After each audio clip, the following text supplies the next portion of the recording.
Good morning, everybody, again.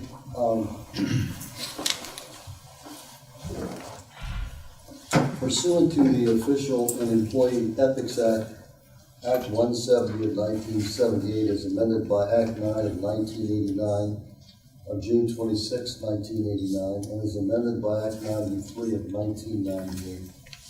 The State Ethics Commission is specifically mandated to hold at least 2 public hearings each year, of which at least one shall be held in Harrisburg and at least one shall be held in a location other than Harrisburg, to specifically seek input from persons and organizations who represent any individual subject to the provisions of this Act and from other interested parties. We have placed on the agenda for today's public meeting a notice that the Commission will be meeting today in part to receive the input or testimony of said individuals pursuant to the provisions of the law. As our previously published notice has indicated, the Commission will request copies of any statement that is presented. The individuals presenting statements before the Commission will be allocated 15 minutes in order to complete their statements. Statements shall be uninterrupted except that such statements may be interrupted or terminated by the presiding officer if it is determined that the statement is impertinent, scandalous, or otherwise improper. And pursuant to the requirements of the Sunshine Act, the holding of an executive session must be announced at the public meeting immediately prior to said executive session or at the next public meeting thereafter. An executive meeting was held on March 7, 2018 and April 10, 2018 to review matters that are by statute confidential, including administrative matters, completed investigations for the purpose of issuing final adjudications, applications for 90-day extensions of investigations filed by the investigative division, and a confidential opinion request. Now we may begin. First of all, I need approval of the February 1st, 2018 public meeting minutes. A motion by Roger Nick, seconded by Mark Corrigan. All those in favor, signify by saying aye. Aye. Nay. The ayes have it. And the second matter is the approval of the February 20th, 2018 public teleconference meeting minutes. Mr. Chairman, I have to abstain from this matter. Would you like to abstain? Second by Ms. Sims. All those in favor, I'm sorry, Mr. signify by Chairman. saying aye. I'm sorry, I can't second, I have to abstain from this. Oh, you're abstaining too. All those in favor by signify by saying aye. Aye. Nay. The ayes have it. The first matter today is a civil penalty orders that was contested. And Mr. Nick has that. Thank you, Mr. Chairman. There is one contested civil penalty case that is now before this commission for decision. This case involves respondent Chester Harrison, a constable or deputy constable, who failed to file a statement of financial interest for calendar year 2016 with the State Ethics Commission by May 1 of 2017. The respondent was served with a notice letter and a final notice letter, each of which provided the respondent an opportunity to avoid the institution of civil penalty proceedings by filing the delinquent form. The respondent did not file the delinquent form, although he was given more than the usual grace period following notice of which to do so. The respondent filed the delinquent form with this commission after civil penalty proceedings were initiated against him. The respondent also filed an answer asserting that he had mailed in his statement of financial interest and that there must be a misunderstanding. The respondent requested a hearing at which he testified that he mailed his statement of financial interest for calendar year 2016 to this commission during the month of May. The respondent acknowledged that he might have skimmed over the notice and final notice letter sent to him, and that he did not mail another statement of financial interest for calendar year 2016 to this commission until after civil penalty proceedings were initiated against him. The meeting materials that all commissioners received include the parties' pleadings, as well as the hearing record and the investigative division's brief and closing statement. The respondent did not file a brief. It is my view that the evidence establishes that the respondent failed to comply with the Section 1104A of the Ethics Act when he failed to timely file his statement of financial interest for calendar year 2016. There is no evidence of record to establish mitigating circumstances. There is nothing of record that would constitute a defense or excuse for the respondent's failure to comply with the Ethics Act. Based upon my analysis and comments, I would like to make the following motion. I move that this commission levy a maximum civil penalty in the total amount of $250 against respondent Chester Harrison for failing to timely file a statement of financial interest for calendar year 2016 with the State Ethics Commission. Second? Who wants a second? I'll second. Mr. Schwartz was second. I happen to be the hearing officer for this particular case. And there was a man who was a constable. And generally, constables go around and have people sign things and so on. And for some reason, he first said that he had sent in the form, and then so we took his word, I guess, and sent out a couple of mailings to him, and we asked him about it, and he just said, I just skimmed them and so on. So that was probably the shortest hearing ever held, and that was it. So anyway, that's you have a second to that. And so, any questions? Mr. Chairman, Yes. From reviewing the record, it appears that at the end of the day, you believe from your role as the hearing officer that he was not credible when he said he sent this in May, sometime in May of that year. Is that correct? Well,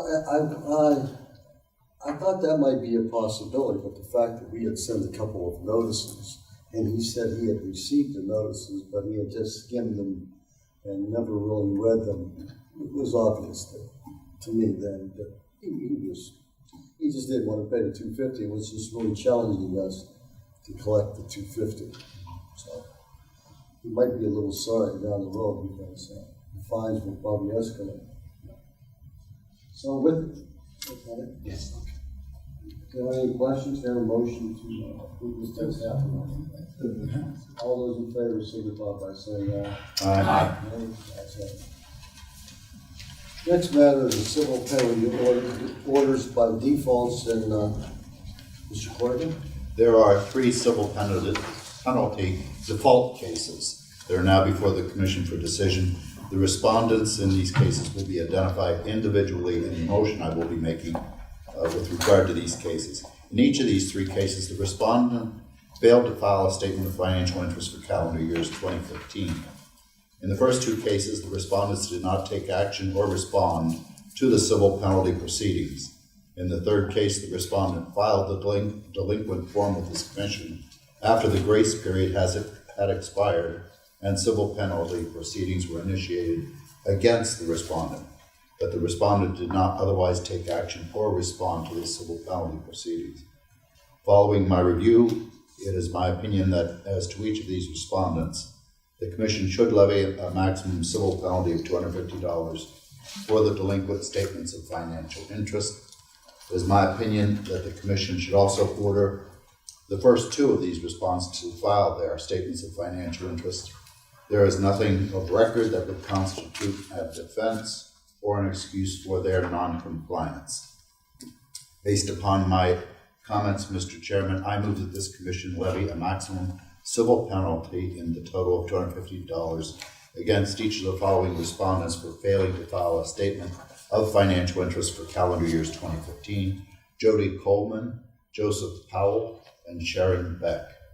Further, respondents Coleman and Powell shall be ordered to file their statements of financial interest for calendar year 2015 within 30 days of issuance of this Commission's orders. Motion by Mr. Corrigan, second by Melanie DePalma. Any questions? All those in favor signify by saying aye. Aye. No, the ayes have it. The next issue is the administrative penalty orders consents in this sense. Mr. Chairman, if I just may, before we start, my law firm has an interest in the respondent here, and therefore I have recused from this matter. This matter deals with the lobbying firm Volunteers of America, Delaware Valley. Sims? Thank you, Mr. Chairman. This is one administrative penalty case before us today with proposed consent agreement for our consideration. Respondent, Volunteers of America, Delaware Valley, failed to timely file a quarterly expense report for the third quarter of 2017 in its capacity as a principal. The parties are in agreement that respondent's transgression of the lobbying disclosure law was negligent. Respondent has now submitted its delinquent expense report to the Department of State. Based upon my review of the facts, I'm of the opinion that the Volunteer of America Delaware Valley consent agreement sets forth a proper disposition for this case. Therefore, I would like to make the following motion. I move that this commission approve the consent agreement submitted by the Investigative Division and Respondent, Volunteers of America Delaware Valley, and impose one administrative penalty in the amount of $3,240 for Respondent's delinquent expense report for the third quarter of 2017. I further move that Volunteers of America Delaware Valley be directed to pay the agreed upon additional $200 payment to be made to the Commission, representing a portion of the cost incurred by the Commission in association with this matter.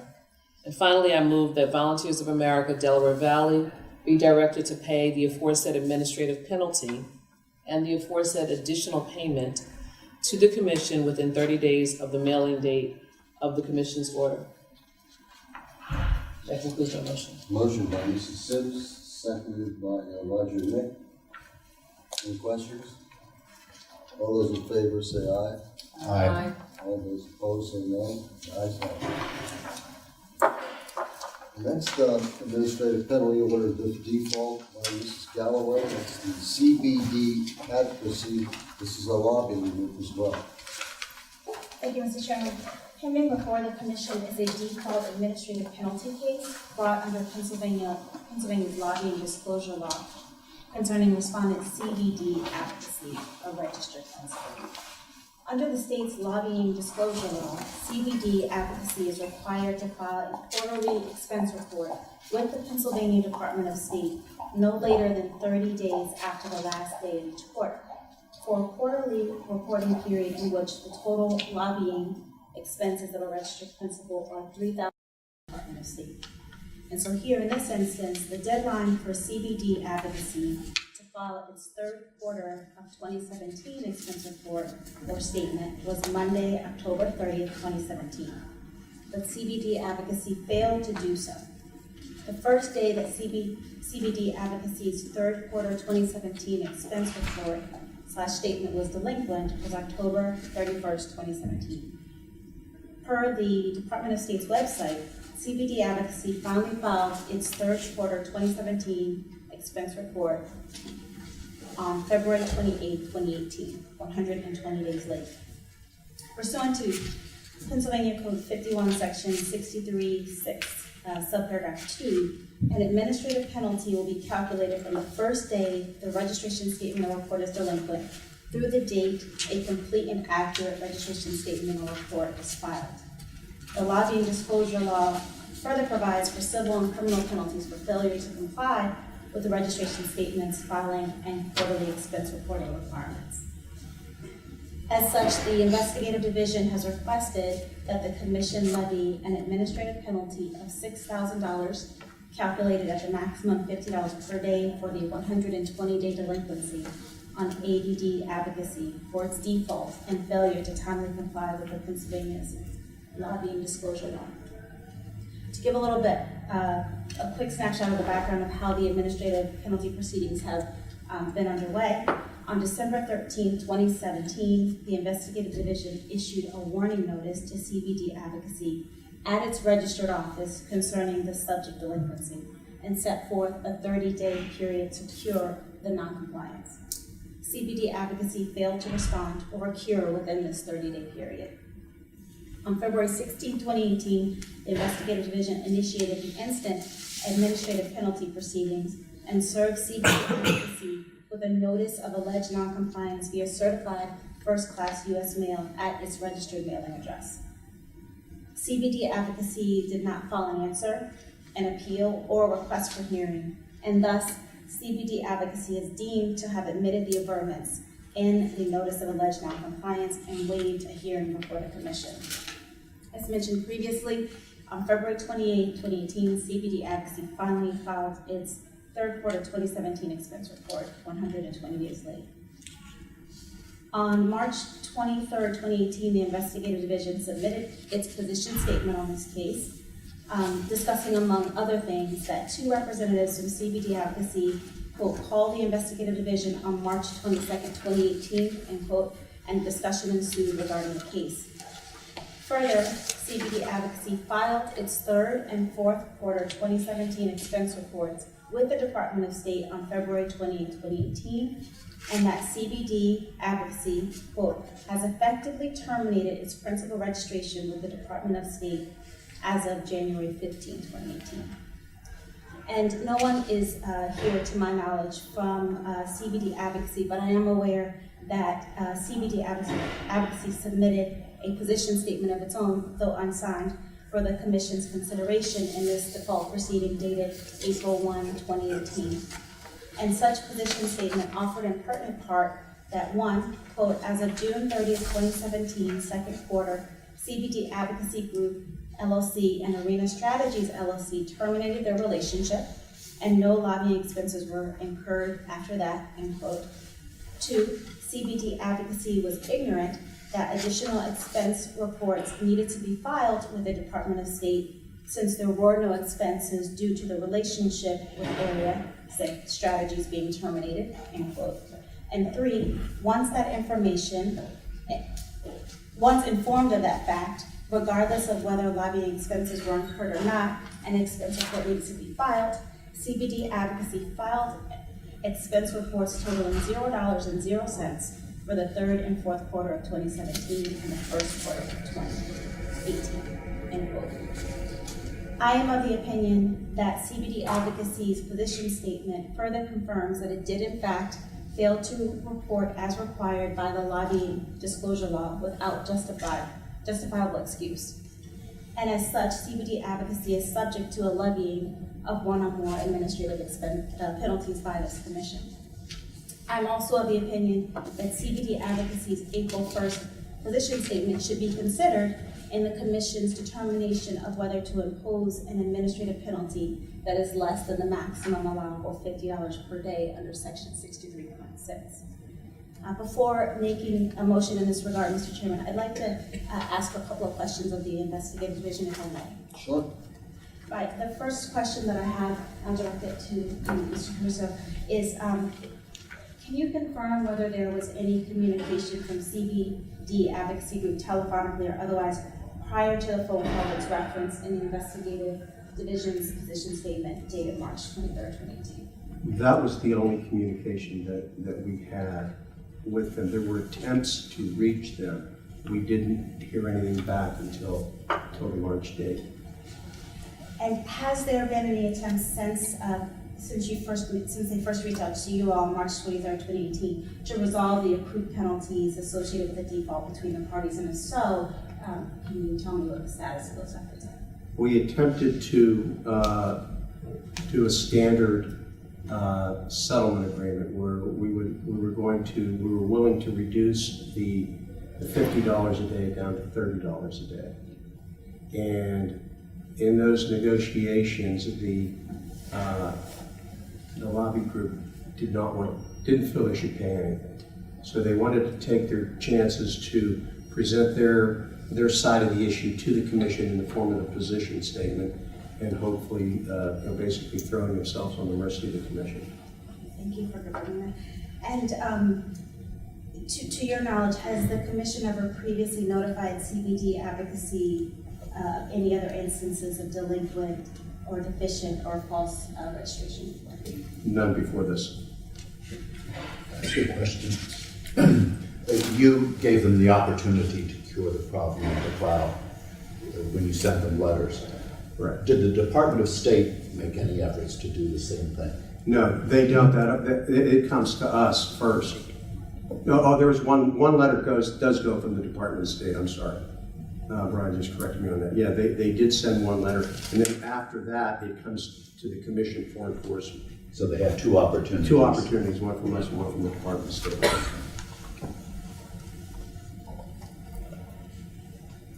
Okay, and so another question I have is, to your knowledge, is this instant proceeding the first proceeding initiated by the commission against CBD advocacy under the lobby? Yes.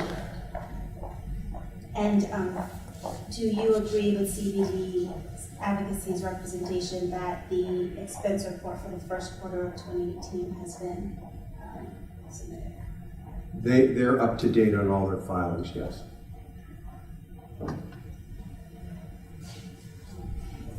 Go ahead.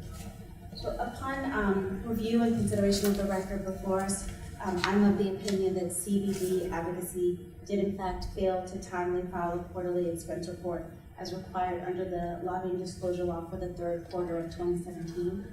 I'm also of the opinion that CBD advocacy's transgression of the lobbying disclosure law was negligent and without justifiable excuse. I am still further of the opinion that the commission should consider whether levying a fine against CBD advocacy that is less than the maximum allowable administrative penalty of $6,000 is warranted here. And so I will make the following motion. Proceed. I move that this commission find CBD advocacy as a registered principal failed to timely file a quarterly expense report with the Department of State for the third quarter of 2017, and that such transgression of the lobbying disclosure law was negligent and without justifiable excuse. I further move that the commission conduct a quasi-judicial deliberation to determine whether to levy an administrative penalty upon CBD advocacy that is less than the statutory maximum of $50 per day.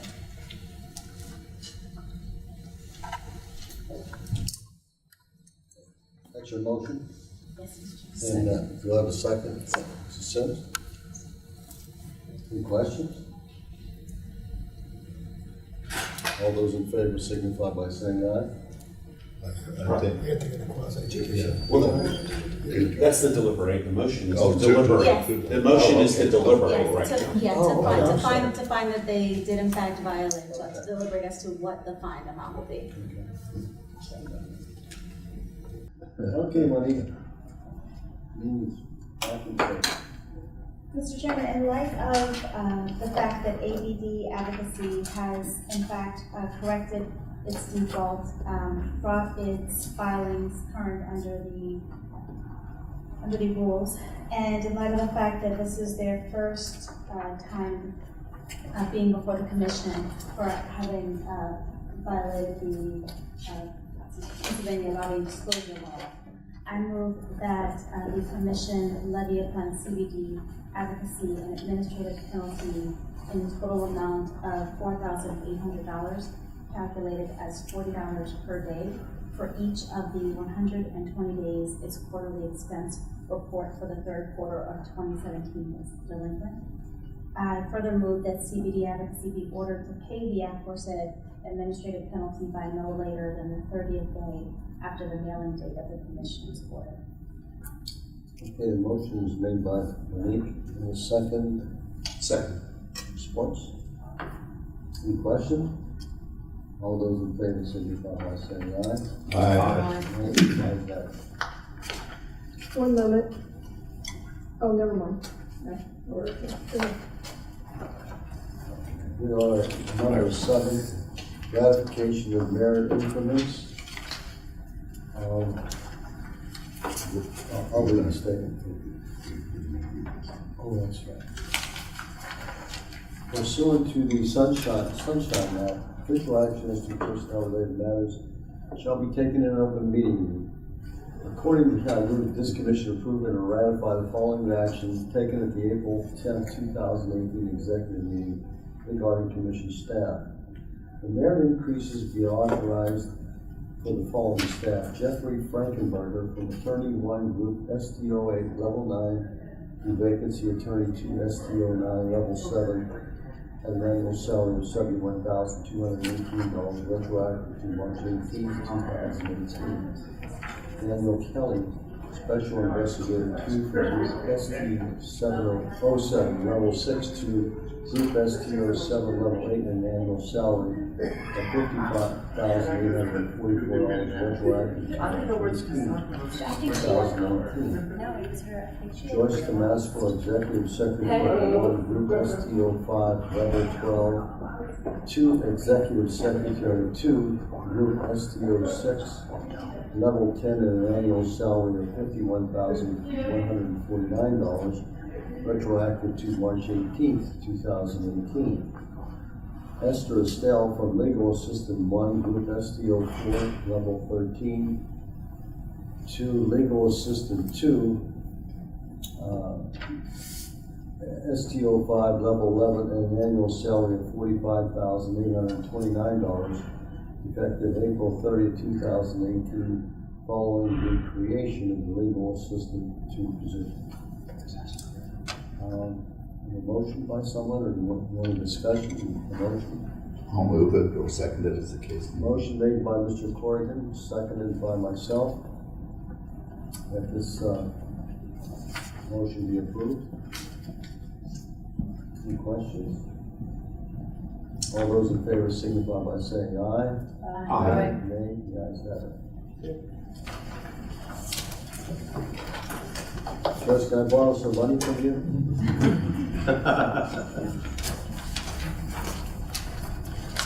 Item 8, election of officers. Mr. Chairman.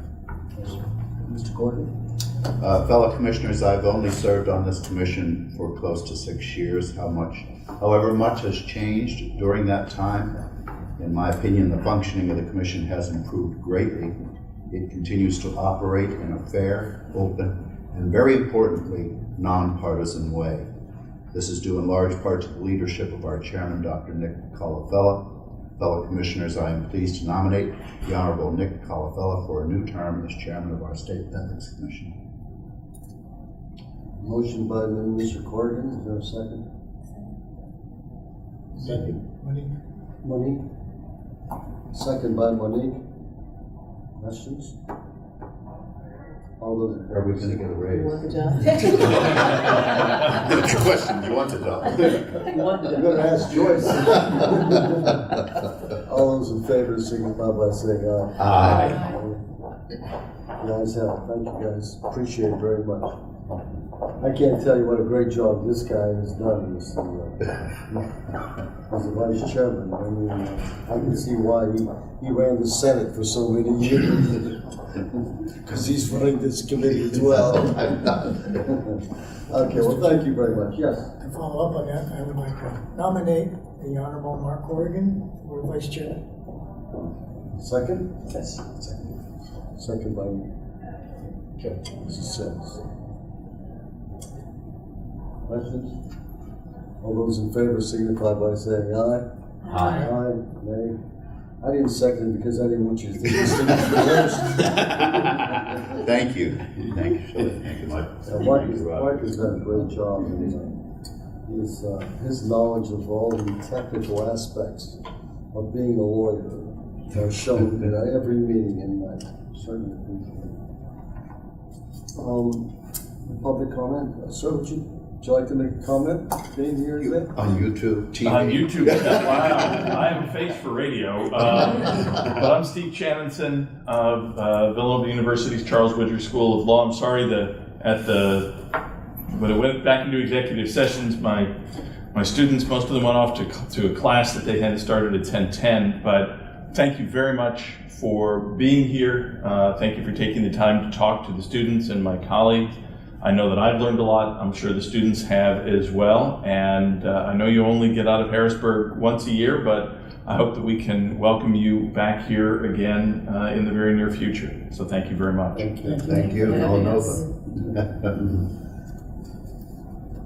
With that, I move that we adjourn, Mr. Chairman. motion by Mr. Corrigan to adjourn, second by Roger Nick. All those in favor signify by saying aye. Aye. Nay, the ayes have it.